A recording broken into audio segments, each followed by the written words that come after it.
కుకట్పల్లిలో కల్తీ కల్లు తాగి అస్వస్థకు గురైన బాధితులను ఎక్సైజ్ శాఖ మంత్రి జూపల్లి కృష్ణారావు పరామర్శించారు. ఘటనపై ప్రభుత్వం వెంటనే స్పందించి మెరుగైన చికిత్స కోసం నిమ్స్కు తరలించి వైద్యం అందిస్తున్నామన్నారు. నిమ్స్లోని 15 మంది పరిస్థితి నిలకడగా ఉందన్నారు. ఘటనకు కారణమైన కల్లు కాంపౌండ్ సీజ్ చేశామని, నిర్వాహకులను అరెస్టు చేశామన్నారు జూపల్లి. కల్లు శాంపిల్ను కెమికల్ టెస్ట్ కోసం ల్యాబ్కి పంపామని, ఇలాంటి ఘటనలు పునరావృతం కాకుండా ఎక్సైజ్ శాఖ పరంగా అన్ని చర్యలు తీసుకుంటామన్నారు. ఈ ఘటనలో ఇప్పటి వరకు 3 మృతి చెందినట్టు తెలుస్తోంది.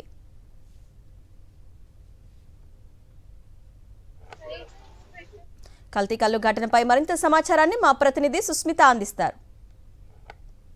కూకట్పల్లిలో కల్తీ కళ్ళు తాగి 13 మంది కూడా అస్వస్థకు గురయ్యారు. అందులో 3 మరణించినట్టుగా కూడా మనకు సమాచారం అందుతోంది. సో ఈ రాత్రి కల్తీ కళ్ళు తాగడంతో పూర్తిగా కూడా వారికి విరేచనాలు, వాంతులు, తీవ్రమైన తలనొప్పి వచ్చినట్టుగా కూడా చెప్తున్నారు. సో ప్రస్తుతం మనం అదే స్పాట్లో ఉన్నాము.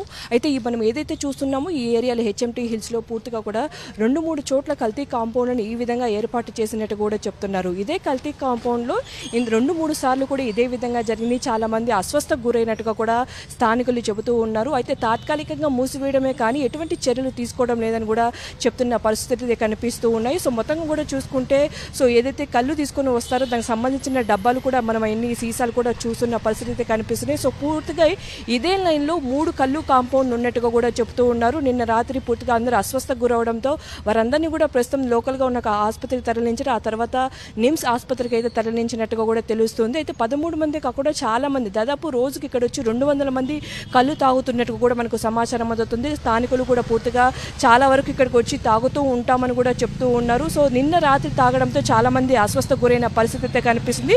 సో కొంచెం కూడా చూసుకుంటే మనకు ప్రస్తుతం మనం ఏదైతే చూస్తుందో ఈ కల్తీ కళ్ళు ఇది ప్రస్తుతం మన చేతిలో ఉన్నది. మనం ఏదైనా ఊర్లలో దొరుకుతూ ఉంటుందో అక్కడ స్వచ్ఛమైన కల్తీ కళ్ళు కాకుండా ఏదైతే కళ్ళు దొరుకుతూ ఉంటుందో అది కొంచెం లైట్ కలర్లో ఉంటుంది. కాకపోతే ఈ కళ్ళు మనం చూసుకుంటే పూర్తిగా కూడా లాస్ట్లో ఏదైతే కనిపిస్తుందో కొంచెం మడ్ కానీ ఇట్లా మొత్తం పేరుకుపోయి ఉన్నట్టుగా కూడా కనిపిస్తూ ఉంది. సో వైట్ డ్రాప్స్ కానీ ఈ విధంగా కనిపిస్తున్న పరిస్థితి కనిపిస్తుంది. ఒకవేళ మనకు ఊళ్ళలో దొరికే కళ్ళు కూడా చూసుకుంటే కొంచెం లైట్ కలర్లో కనిపిస్తూ ఉంటుంది. ఈ విధంగా కల్తీ కళ్ళు ఇక్కడ అమ్ముతున్నట్టుగా కూడా చెప్తూ ఉన్నారు. సో చాలా మంది కూడా ఇక్కడ అడిక్ట్ అయిన పరిస్థితి అయితే కనిపిస్తుంది. ఒకరోజు కూడా తాగకపోతే మేము ఉండలేమని కూడా ఇక్కడ స్థానికులు చెప్తున్న పరిస్థితి అయితే కనిపిస్తున్నాయి. సో మొత్తంగా కూడా కళ్ళు ఇక్కడ ఏర్పాటు చేసినప్పటికీ కూడా అందులో కల్తీ వల్ల దానికి పూర్తిగా కూడా అస్వస్థకు గురైనట్టుగా కూడా చెప్తున్నారు. 3 నారాయణమ్మ, తులసిరామ్, మరో వ్యక్తి కూడా మరణించారు. మిగతా అందరూ కూడా ఆసుపత్రిలో చికిత్స పొందుతున్నట్టు కూడా చెప్తున్నారు. సో వారే కాకుండా ఇంకా కొంతమంది ఉన్నట్టుగా కూడా మనకు సమాచారం. చాలా మంది కూడా విరేచనాలు, వాంతులు అవుతున్నప్పటికీ కూడా కొంతమంది బయటికి రావడం లేదని కూడా చెప్తున్నారు. ఖచ్చితంగా దీనిపైన చర్యలు తీసుకోవాలని కూడా స్థానికులు చెప్తున్న పరిస్థితి కనిపించింది. దీనిపైన